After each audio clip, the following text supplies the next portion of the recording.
दूसरी बात जो उन्होंने कही कि हर फैमिली मेंबर 3 बच्चों को पैदा करे। अब 3 बच्चे को पैदा करने की बात आप देख लीजिए कि हमारा जो TFR रेट है वो गिर रहा है।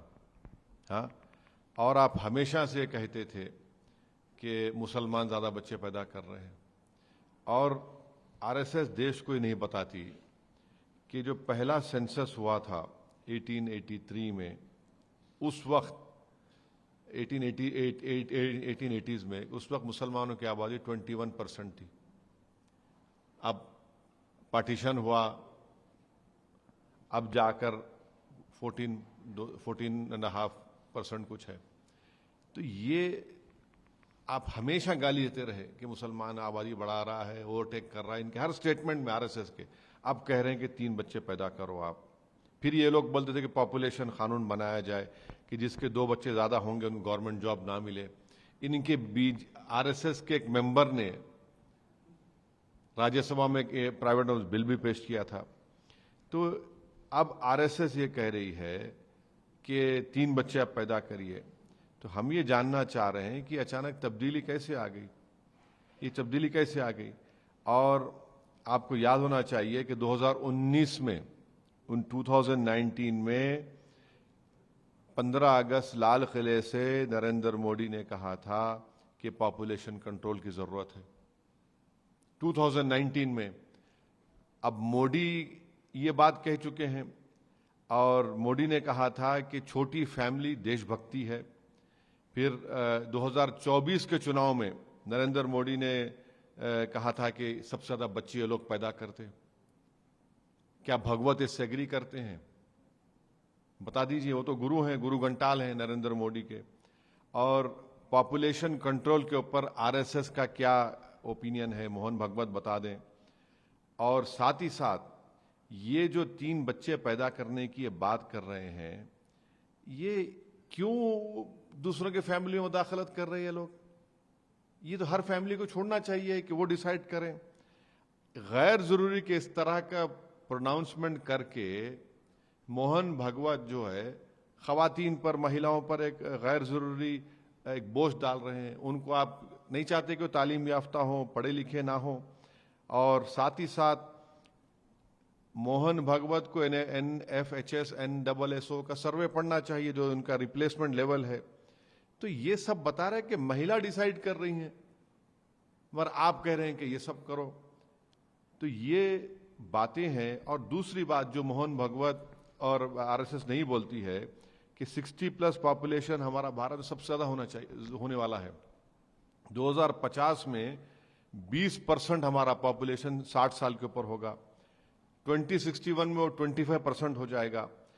तो अब इन लोगों की प्रोडक्टिविटी का क्या करेंगे आप? और मोहन भागवत देश को गुमराह कर रहे हैं ये कहकर कि जो डेमोग्राफिक डिविडेंड भारत में आज है, हमारे 60% आबादी हमारी यंग है, उसको आप नौकरी देने की बात नहीं कर रहे हैं, उसको प्रोडक्टिव बनाने की बात नहीं कर रहे हैं, उनको कैसे काम पे लगाया जाए, बल्कि आप कह रहे हैं कि 3 बच्चे पैदा करो। तो ये जो RSS की डबल स्पीक की पॉलिसी शुरू से रही है कि गुमराह करो और फिर नफरत पैदा करो, ताकि उनका जो पॉलिटिकल विंग है BJP को उससे फायदा होता रहे। सर, कांग्रेस के उत्तर प्रदेश कांग्रेस के अध्यक्ष हैं, उन्होंने एक बयान दिया है अजय राय ने RSS को लेकर कि ये रंडू की फौज है। इस पर आपकी क्या प्रतिक्रिया? नहीं, ये अब वो जो भी किसी पार्टी का नेता इस तरह की बात करता है उनको बोलनी चाहिए, मगर ये बात सच है ना। तो ये लोग ज्यादातर लोग RSS की शादी नहीं करते हैं। अब उनका पर्सनल डिसीजन है, वो उनको जाने, मगर ज्यादातर ये लोग नहीं करते हैं शादी, सिंगल रहते हैं, बैचलर रहते हैं। ये है। और फिर आप ये रहते हुए आप बोल रहे हैं कि आप महिलाओं से कह रहे हैं कि 3 बच्चे पैदा करिए, और आप ये नहीं बता रहे हैं कि भाई 2050 तक हमारी आबादी 2050 में हमारी 60+ लोगों की आबादी 20% हो जाएगी। अब आप देखिए, 75 साल की बात तो कर दिए कि ना मैं रिजाइन करूंगा, ना किसी को मैंने कहा है। भाई आप जब 75 साल के आप पहुंच चुके हैं, 2050 में 20% आबादी हमारी 60 साल के ऊपर की होगी, 25% आबादी 60 साल के ऊपर 2031 में होगी। अरे आप इस पर तो बोल दीजिए कुछ, कि इतना बड़ा जब देश पर बोझ होगा, इतने लोग जब बुजुर्ग हो जाएंगे, उनका कैसे चलेगा, उनका क्या करने वाले हैं आप उनके लिए? ये अजर है जो बयान दिया। नहीं, वो उनको बताओ, वो बोल सकें, हम क्यों बोलेंगे? हम ये राजनीति में इस तरह के बयान देना, अब भाई उनसे पूछ लीजिए ना, असदुद्दीन ओवैसी से क्यों पूछ रहे हैं? मगर आरएसएस के बहुत से लोग, वो लोग तो मेरे ख्याल से बैचलर रहना बहुत पसंद करते हैं। सर महुआ मोइत्रा हैं, उन्होंने एक बयान दिया है गृह मंत्री के बारे में कि उनका सर काट के टेबल पे रख देना चाहिए। किस पस मंजर में दिया उन्होंने, कि उसका वो उसमें क्या था, उसको क्यों बोलना पड़ा उनको इस तरह की बात? मेरा मानना यह है कि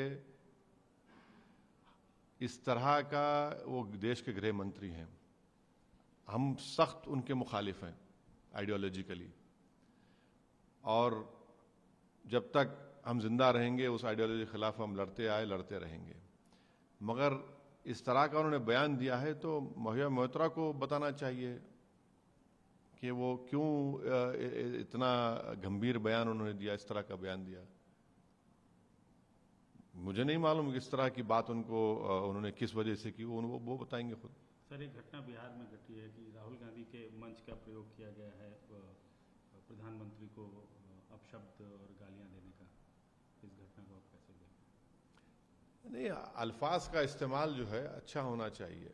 आप इख्तलाफ करिए, आप मुखालिफत करिए, आप जितना हो सके क्रिटिसाइज करिए, कंडेम करिए, मगर अगर आप उस अदब के दायरे से अगर आप निकल जाते हैं तो फिर वो गलत है, वो नहीं होना चाहिए, चाहे किसी की बात हो। आप प्रधानमंत्री को बहुत क्रिटिसाइज करिए, दबा कर क्रिटिसाइज करिए, और कभी कभी लाइटर वेन में कुछ बात कर भी दीजिए, मगर एक बात याद रखिए कि अगर आप उस चीज़ को, आप उस लाइन को क्रॉस कर रहे हैं तो वो ठीक नहीं है। फिर हम जो हमारी बहस का, गुफ्तगू का, या हमारा जो डिबेट होगा वो बहुत ही गलत और वल्गर किस्म का होगा। अगर कोई दूसरा कर भी रहा है तो ये ज़रूरी नहीं है कि हम उसका देखा देखी करें।